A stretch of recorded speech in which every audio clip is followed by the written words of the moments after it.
Hey, what's up, y'all? Y'all know my slogan. I don't know it all, but I know what I've been through. Now, before we get into the video, please make sure you head on down to our official Instagram page at hookah_anonymous_.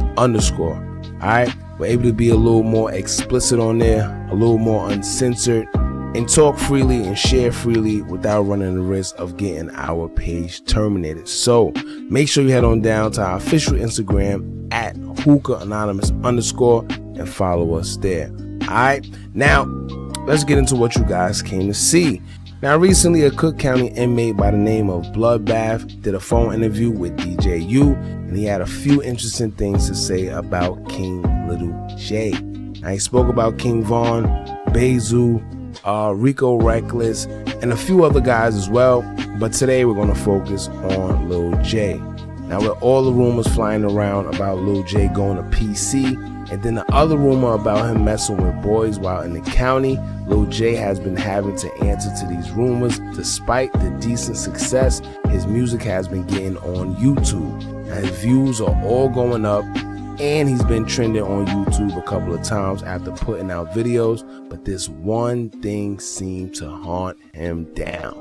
Now, Bloodbath says he rep Get Back Gang and know for a fact that LilJay was messing with other boys in the county. Now, during the interview, he said the transgender name, but it was edited out, and says that LilJay was messing with more than just one transgender and received tickets for it all as well. Now, this is where it gets interesting, because for y'all that don't know, tickets are disciplinary acts pretty much that you receive in jail when you do something wrong. Now, depending on what you did, you can get a ticket for plenty of things such as slashings or cuttings, starting a fight, assault on an officer. The list goes on. It's pretty much like you're getting arrested in jail.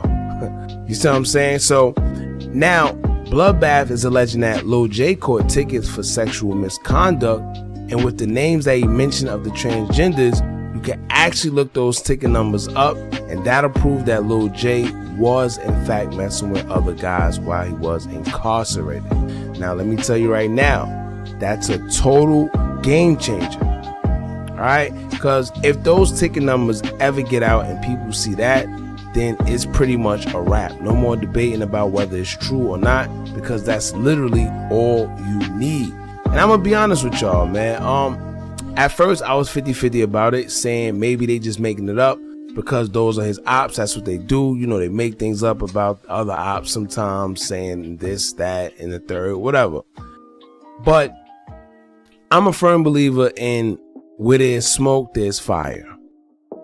And there's too many, way too many people saying the exact same thing. So it makes me wonder why Von ops never had these rumors pinned against him, right?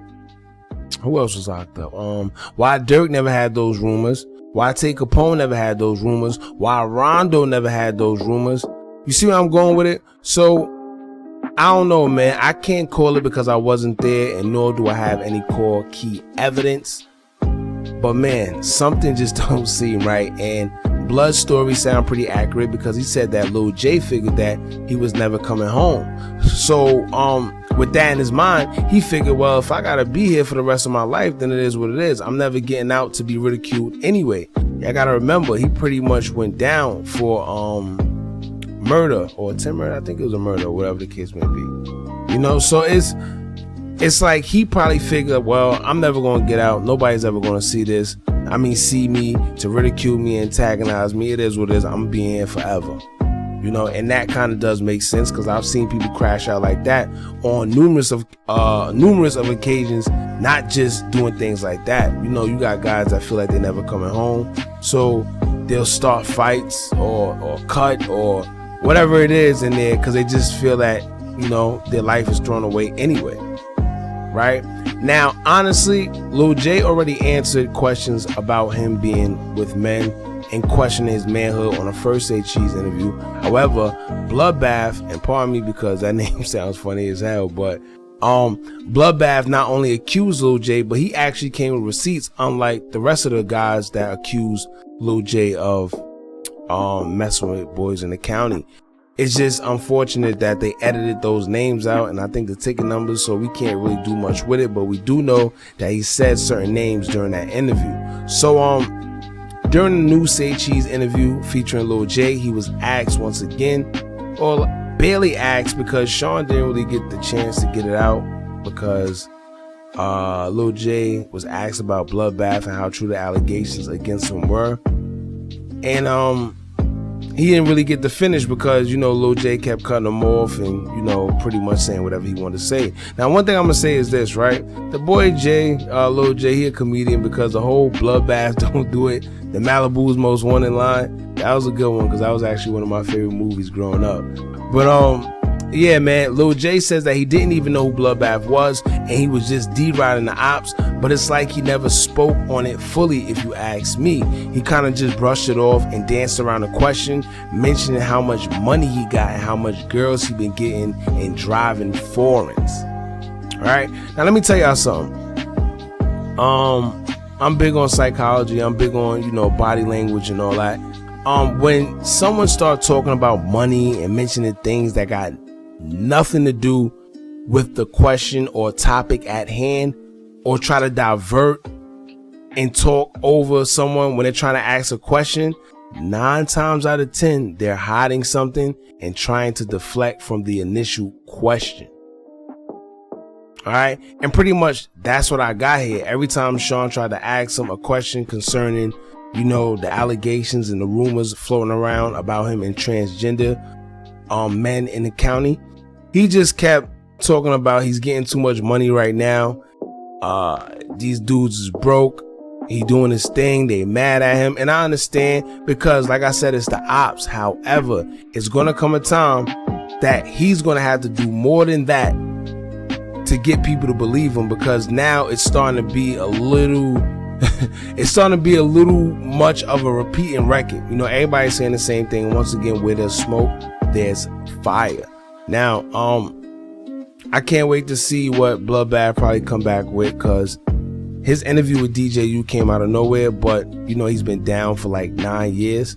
They said he's been down since like 2013. So I'm pretty sure that 9 times out of 10, he got a whole lot of stories for us. He did say that King Von and Bezu were actually like that. He was definitely big on King Von, saying that King Von is definitely like that. The same way we see him on the outside is the same way he was when he was in Cook County Jail. He said Bezu hold his own weight as well. And yeah, he pretty much, you know, pretty much the guys we already know that's, you know, holding it down and staying solid. He confirmed that it really is what it is. So yeah, man, y'all let me know how y'all feel about this in the comments. Do y'all think, once again, that LilJay was in the county messing with them guys, or do y'all think it's all just falsely being reported and accused on his behalf because it was the ops or whatever the case may be? All right, jump in the comments, let us know how you feel. Don't forget to like, comment, share, and subscribe. Hit that bell so you're notified every time we drop new content. And remember, as long as you keep on watching, I'm gonna keep on dropping, and I'm out.